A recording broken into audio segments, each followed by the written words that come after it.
Hey everybody, hunter, fisher, trapper, trader, guide, scout, and interpreter, and just a country cook, Steve Hall, here in Nashville, Tennessee, along with pretty Miss Sheila running that camera. Hi, Sheila. Hi. I've been waiting to do this video for a long time. In fact, I've had this thing sitting in my garage for about 4 years because I've been busy doing other stuff, and I kind of went prepper nuts, thinking I got to prep for some big catastrophe that's going to come up, and wouldn't it be neat to be able to boil water, cook food, and do everything using just wood for fuel.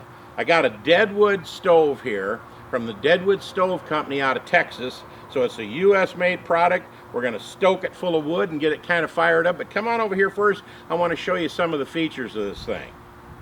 Now every one of these Deadwood stoves has this neat little plaque pop riveted on here. You get your own serial number, and of course it's deadwoodstove.com. And you'll notice that where you put the wood in down here, of course we're going to put some in top to get it started, but when you put it in here, they've got a plate welded in here so air gets underneath the wood, which is a kind of a neat design.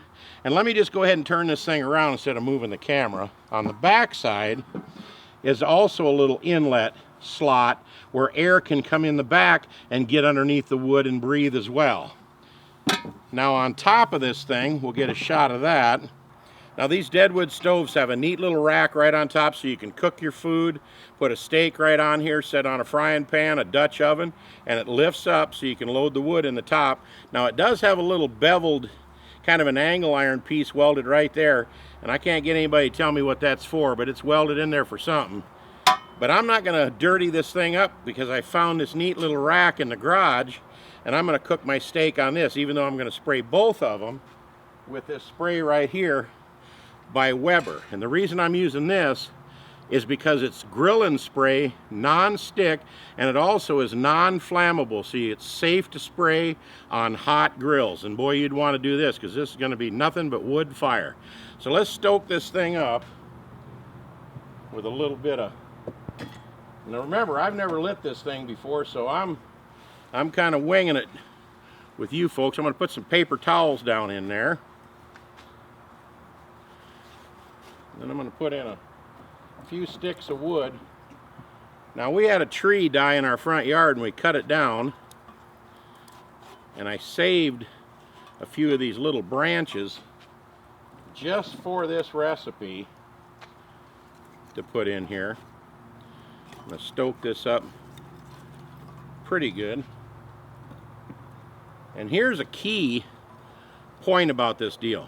Now once you kind of get this going, you're also going to feed wood in here. Then this, once this lid is closed and this is burning and it develops kind of a nice little coal package in the bottom, as you feed wood in, it just keeps feeding the system, so to speak. And you'd think that you'd pack it full of big wood to get it hotter. That's not the case. If you go to their website, they got some tips, and one of them is little sticks burn hotter than big sticks. So if you're wanting to sear like burgers or, you know, maybe do a steak on top here like we're going to do today, then you'd want to use the littler sticks to get it hotter. Down below here, I put another little piece of paper towel in there. I'm going to shove in some sticks and make sure that I put my sticks on top of this plate right here. All right. There she goes. Now here's the thing. Immediately as this starts producing heat, as soon as the heat starts coming out of here, it's going to pull the air in. And if you've ever blew on a campfire when you were a kid, got one going, then kind of blew down at the base of it and it got really roaring, that's what's going to happen here. Now, I cheat. So I got a little...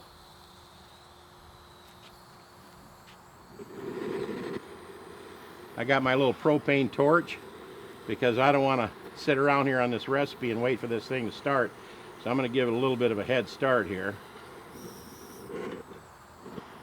Push my paper back in there. But let me get this thing going. I'm going to turn the camera off, and then I'm going to tell you how long it takes to kind of really get roaring. I'm going to look at my watch. It's about 20 after right now. See you in a second. Looky there, I only run that torch in the front for about 1.5 minutes, and it started to take off, and once it got going, look at the fire coming up out of there. It is really pulling the air in the front. See if I can't get a shot of the front here as well. Look at her go, and all you do is just feed it in here from the outside. I'm going to put a few smaller ones in there because I want to get this thing good and hot. You just feed them in from the front. This area out here is not very hot. I'm sure this black metal is, obviously, but this area here is not hot. But you just push it in as it burns the end of the stick. You feed it in a little more. It looks like we're getting close to doing this. I want to show you one other thing. Now remember, I bought this thing like 3-4 years ago, maybe 5 years ago now, and I don't have any destruction, so I'm sure that you must have to season it. And I notice the paint is burning off of the top of here. So you can see that. Now obviously you wouldn't want that stuck to your steak. So I'm just going to take a stick of wood here, and I'm going to let this get hotter and hotter and hotter and rake all that off. And of course I don't have to worry about it too much because I've got that extra little grate that I'm going to put on top. I've also got a neat frying pan that's got little ribs in the bottom that I'm going to use it to finish the steak off with. I just want to get some flavor on the outside. I'll explain all that in a minute. But that's looking good. Let's let it season a little more and just sit in there and do its thing.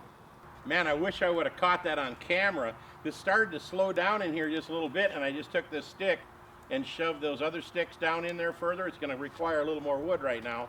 But man, the fire, it's like turning the burner up on a stove. Let me put some more wood in here.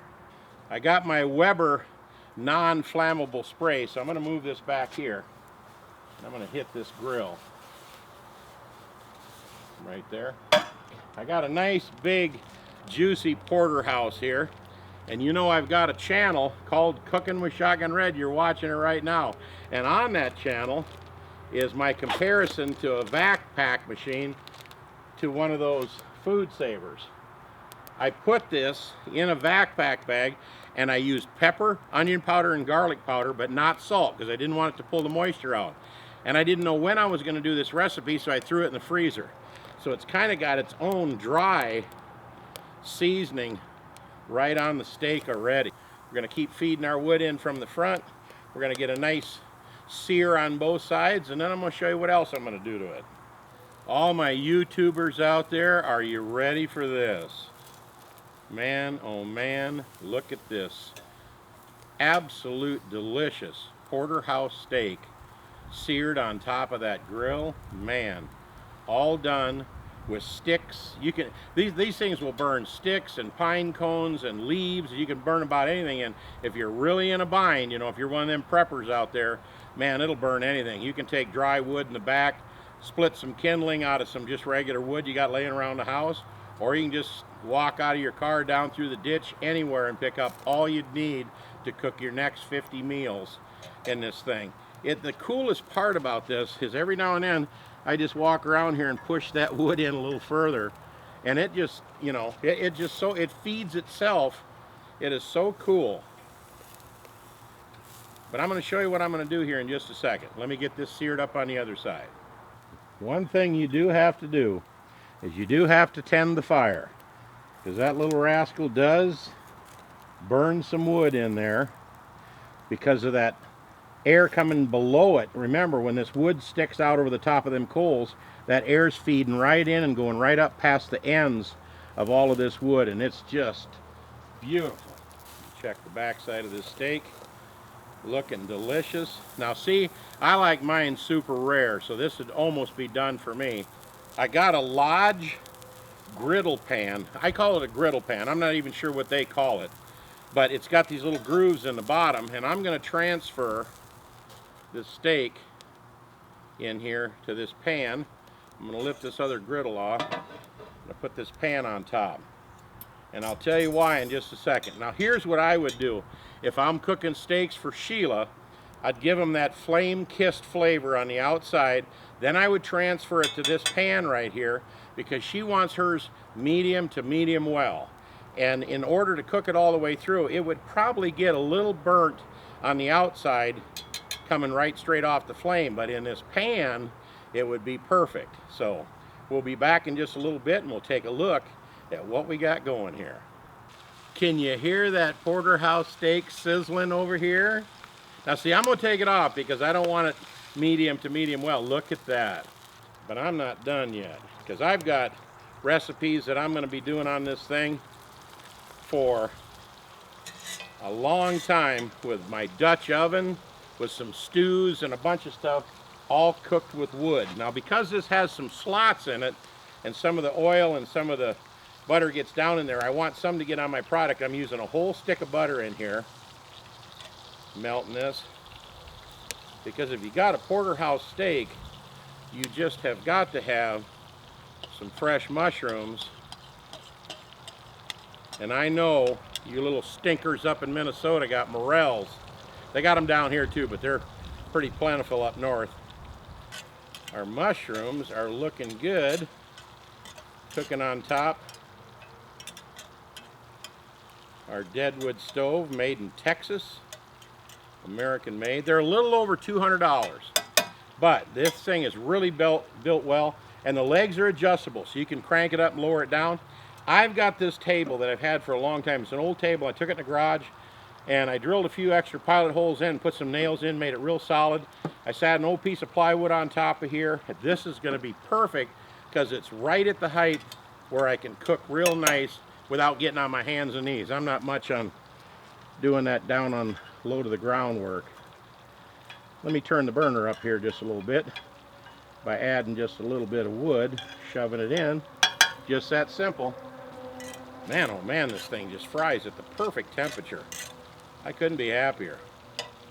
We're getting some smoke coming up out of here from them pellets, which just adds a little flavor in the neighborhood, but you looky there. Let me give these just another couple of minutes. I forgot to bring the garlic and onion powder downstairs, but salt and pepper is good enough for now because that steak is seasoned and was seasoned in that vac bag in the freezer. It's time for me to torture everybody. And I don't really have a tool to get this stuff out of here, so I'm just going to rake it over the edge onto my plate.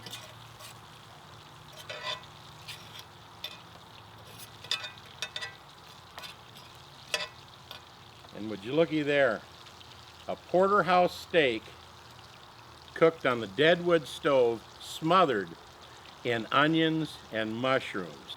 And there you have it. Isn't that delicious? Now I'm just going to let that burn out. Obviously I'm not going to put any more wood in there. I'm going to shove it in. You do got to tend it a little bit, and I'm not really sure what the putting out the fire process is, if you just dribble a little water in there or just let it burn out or whatever. I'm just going to let it burn out because it's burning quick enough that'll be done soon. But there you have it, porterhouse steak done on this delicious Deadwood stove over an open fire. Excuse me, I hope you don't mind if I try one of these mushrooms to die for. The flavor cooking over open fire, especially the steak, I don't have a knife here, I forgot to bring one down, but I'm going to go upstairs and carve into this, and I'll bet it's absolutely over the top. Sheila's back there saying, you know what? We could use that for tailgating or camping. And we're out by the lake, you could do bacon and eggs. You could roll sweet corn on top of there. You could do all kinds of stuff. And she's going through this list of stuff that we could cook and making me so hungry that I'm going to run upstairs. I'm going to share this with Sheila. I'll cook the other half of this, you know, to medium well for her. But is this the best porterhouse steak over an open fire on the Deadwood stove you ever ate in your entire life? Boy, if it ain't, it ought to be. Steve Hall in Nashville, Tennessee, along with pretty Miss Sheila. Did you enjoy this, Sheila? I did. Well, you did a great job with the camera. We'll see you next time. We hope you subscribe to our channel. Over here, you're going to see little Shotgun Red's face pop up. You click on that, you can subscribe. Over here, we'll put another recipe on. And remember, when you subscribe, next to the subscribe button, there's a little bell. If you click on that, you can check and save the little option that allows you to receive each and every one of our videos. It'll say, send me everything about this channel, that kind of stuff. You can always uncheck it later if we get cooking too much, but I'm telling you what, with this, you can't cook too much. We'll see you next time right here on Cooking with Shotgun Red. Bye-bye for now.